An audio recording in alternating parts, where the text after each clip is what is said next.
오늘 코로나19 신규 확진자 수는 3,000명 안팎으로 예상됩니다. 위중증 환자는 이틀째 500명을 넘었습니다. 이준희 기자입니다. 어젯밤 9시까지 전국에서 집계된 코로나19 신규 확진자 수는 2,688명.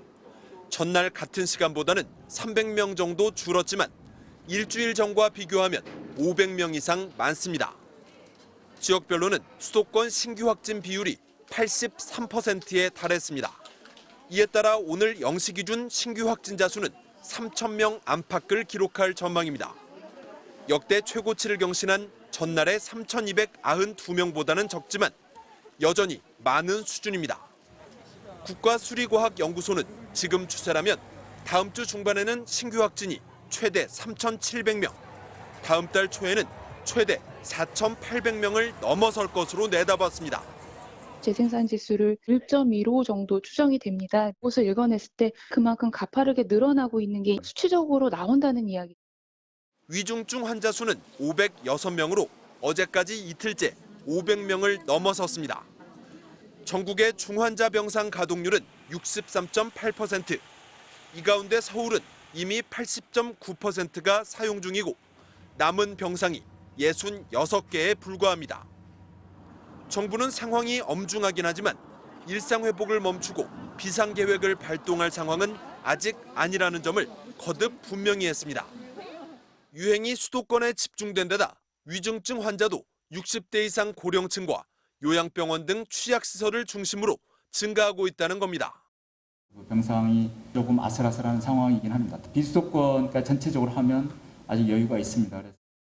정부는 다만 요양병원 등 유행 지역의 취약시설에 대해 면회를 금지하거나 종사자의 PCR 검사 간격을 단축하는 등 맞춤형 조치들을 검토하겠다고 밝혔습니다. MBC 뉴스 이준입니다. 유럽에서는 코로나19 재확산세가 심각합니다. 하루 확진자 6만 명을 넘은 독일 보건당국은 끔찍한 크리스마스가 될 수 있다고 경고했습니다. 윤지은 기자입니다. 독일 쾰른의 한 백신 센터. 코로나19 백신을 맞으려는 시민들이 길게 줄을 서 있습니다. 백신 접종률 67% 수준으로 서유럽 국가들 가운데 낮은 편이었던 독일에서 최근 다시 확진자가 급증했기 때문입니다. Die Frage ist ja auch, was die Impfung wirklich bringt. Aber es macht halt vieles einfacher und deshalb stehe ich hier. 독일의 1일 신규 확진자는 코로나19 사태 후 처음으로 6만 5천 명을 돌파했습니다. 독일 보건당국은 심각한 비상 상황이라며 지금 대응하지 않으면 끔찍한 크리스마스를 맞게 될 것이라고 경고했습니다. 이에 따라 독일은 18세 이상 모든 성인에게 백신 추가 접종을 권고하고 미접종자의 외부 활동을 일부 규제하기로 했습니다. Die gegenwärtige Pandemielage in Deutschland ist dramatisch. Es ist auch jetzt überhaupt nicht zu spät, sich für eine Erstimpfung zu entscheiden. Denn jeder, der sich impfen lässt, schützt sich selbst und andere. 네덜란드와 벨기에도 하루 확진자가 역대 최다를 기록한 가운데 벨기에 정부도 제한 조치를 강화했습니다.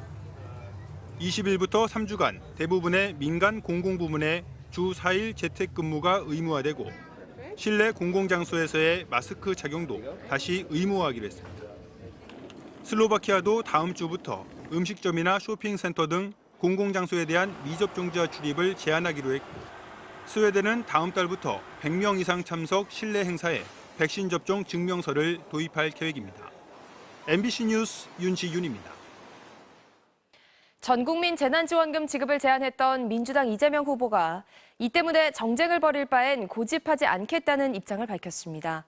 여야정이 공감하는 소상공인 지원부터 하자고 했는데 야당은 소모적 논쟁을 일으킨 데 대해 사과부터 하라고 비판했습니다. 이학수 기자입니다. 민주당 이재명 후보가 전 국민 재난지원금을 고집하지 않겠다며 한 발 물러섰습니다.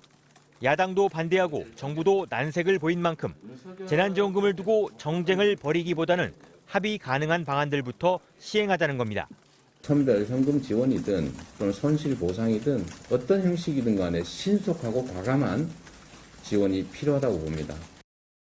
대신 지역 화폐 발행 예산은 더 늘리고 현재 10만 원인 손실보상 하한액도 대폭 상향해 줄 것을 국회에 요구했습니다. 추가 세수만으론 전국민 재난지원금 재원 마련이 어려운 데다 당정청 간 갈등에 대한 부담도 작용한 것으로 보입니다. 국민의힘은 늦었지만 다행이라면서도 이 후보의 고집에서 비롯된 소모적 논쟁에 대해 먼저 사과해야 한다고 비판했습니다. 대선 주자들은 청년 표심을 공략했습니다. 이재명 후보는 낙상 사고 후 처음으로 모습을 드러낸 부인 김혜경 씨와 함께 프로야구 한국 시리즈 4차전을 관전했습니다. 국민의힘 윤석열 후보는 다른 대선 후보들과 함께한 방송사 포럼에 참석해 입시와 취업에서 특권과 반칙을 없애고 청년을 국정 파트너로 삼겠다고 밝혔습니다. 공존의 힘으로 새로운 성장 동력을 만들어내고 지속 가능한 대한민국을 만들어야 합니다. 윤 후보는 당내 중진들과 오찬 회동으로 접촉면을 늘리며 선대위 구성에 협조를 구했고 민주당은 열린민주당과의 조속한 당대당 합당을 추진하겠다며 지지층 통합에 속도를 냈습니다. MBC 뉴스 이학수입니다. 대장동 특검 논의도 접점이 잡히는 것 같습니다. 이재명 후보가 대장동 사업 민간 자금의 출발인 부산저축은행 대출 사건을 포함한 특검 의사를 더욱 분명히 밝혔는데 윤석열 후보도 수용 의사를 밝혔습니다. 신수아 기자입니다. 검찰 수사를 지켜보고 제대로 안 되면 특검을 하자고 했던 이재명 더불어민주당 대선 후보가 더욱 적극적인 특검 의사를 밝혔습니다. 조사가 매우 미진하다 이렇게 현재 상태를 판단하기 때문에 제가 조건 붙이지 않고 아무 때나 여야 합의해서 특검하는 것이 바람직하다.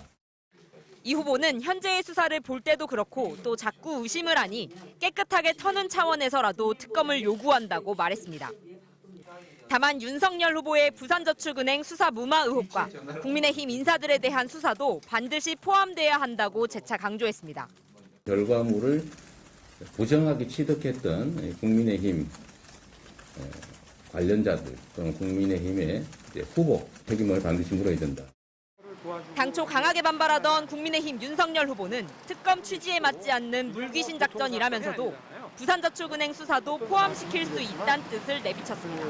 물귀신 작전일 수도 있지만 특검을 회피하기 위한, 그러나 저는 그러려면 해라. 어떤 조건이라도.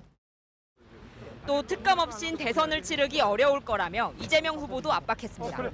국민들 대다수가 이런 특검을 거론하고 있는데 해야 된다고 생각하는데 이 특검을 안 받고 선거를 할 수 있겠습니까? 대선 후보가 한 입장차가 좁혀진 만큼 다음 주 초 주요 피의자들이 재판에 넘어가면 특검의 범위와 기간, 특검 임명을 두고 치열한 힘겨루기도 예상됩니다. 이런 가운데 국회 국토위에선 민주당이 부동산 민간 수익의 제도적 환수를 위한 법안을 상정하려 했지만 국민의힘이 이재명 하명법이라고 반발하는 등 진통이 계속됐습니다. MBC 뉴스 신수아입니다.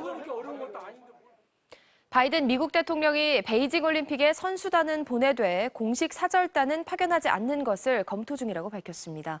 중국의 인권 문제에 대한 경고로 보이는데 올림픽을 북한과의 관계 개선의 계기로 기대하던 한국 정부의 구상에 차질이 예상됩니다.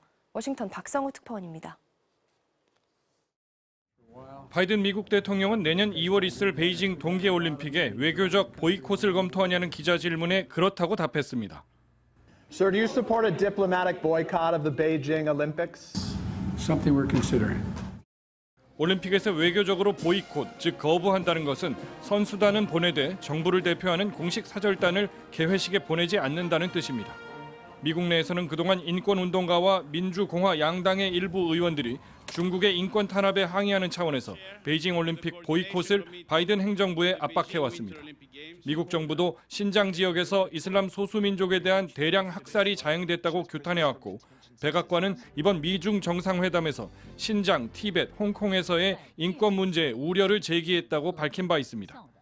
바이든 대통령의 보이콧 검토 발언에 백악관은 추가 설명을 덧붙이진 않았지만 그 배경에는 중국의 인권 문제가 있음을 시사했습니다. There are areas that we do have concerns. Human rights abuses. We have serious concerns about the human rights abuses we've seen in Xinjiang. 미중 정상회담으로 모처럼 두 나라가 대화에 물꼬를 튼 직후에 올림픽 보이콧 얘기가 나온 데 대해 워싱턴 포스트는 바이든 행정부가 나름 절충안을 택했다고 분석했습니다.